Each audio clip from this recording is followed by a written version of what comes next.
Once you've gotten used to a ketogenic diet, you're going to want to push your results to the next level. So if you've got your grocery list and your meal planning under control, then it's time to start thinking about intermittent fasting.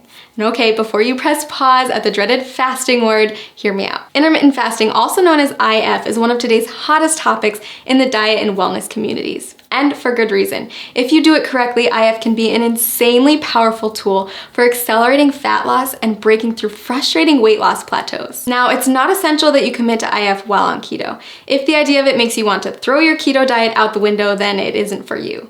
But if you're up for another adjustment with the potential to ramp up your weight loss and turn you into a fat burning machine, then keep watching. IF basically boils down to two terms, feeding and fasting. You're in a feeding state when you're eating, and all the times in between, you're fasting. Easy, right? Okay, so here's the deal. There's several different methods for fasting, and you get to choose which one works best for your lifestyle. Most people find that at least one of the following is compatible with their life and fits well into their daily routine. Option 1, skip meals that prolong the time your body's in a fasting state. Most people choose to skip breakfast or lunch. Option 2, rely on the eating windows method. This approach involves eating between a 4 and 7 hour window every day and fasting for the rest of it. Option 3, not for the faint of heart. Your third choice is to commit to a 24 to 48 hour cleanse. It's more of an extended fast, and I don't recommend it if you're just getting started with IF. So how do you know which option is best? If you're just getting started with fasting, option 2 is probably the way to go. We found that restricting yourself to specific eating windows tends to work well for new fasters. For example, tons of people have tremendous success only eating between 5 and 11 p.m. And don't forget that the time you spend asleep will account for a chunk of that time. Let's take a closer look at how it works. Say you finish eating at 6 p.m. and start eating again at noon the next day.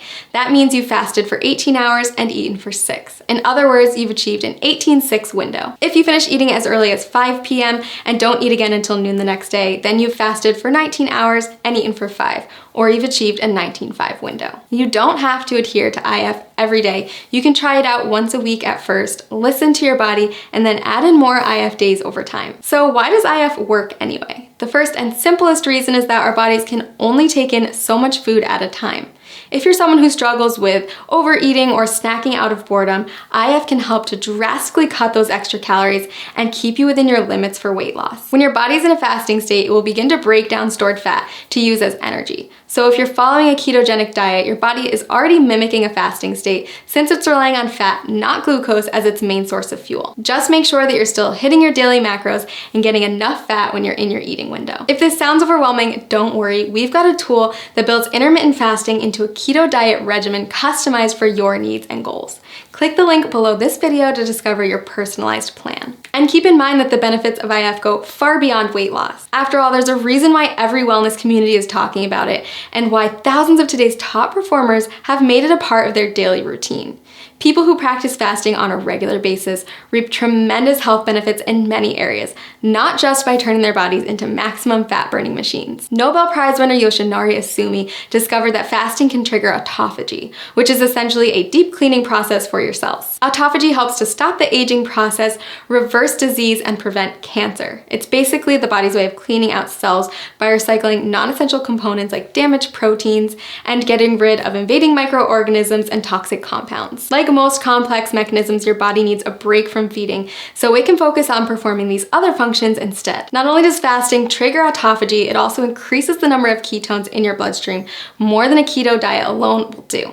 When you start practicing IF, you may find yourself more focused than usual. That's because your body is running on ultra premium fuel. If you're on keto, you may have already experienced this heightened mental clarity. So consider adding IF to your routine, a way to get more bang for your buck, so to speak. Lots of people ask me if they can do IF if they're avid exercisers. If that's you, don't worry. Countless studies have shown that intermittent fasting is compatible with fitness routines and can even result in higher metabolic adaptations, improved muscle synthesis, and even better response to post-workout meals. So is IF right for you? If you're not afraid to change it up, burn more fat, focus better, and improve overall health, then I say give it a try. I've honestly never seen as much success as I do with people who combine a ketogenic diet with an IF lifestyle. It's truly the holy grail of weight loss and optimum health. Click the link below this video to create your own customized keto diet plan where you can easily add intermittent fasting into your daily routine.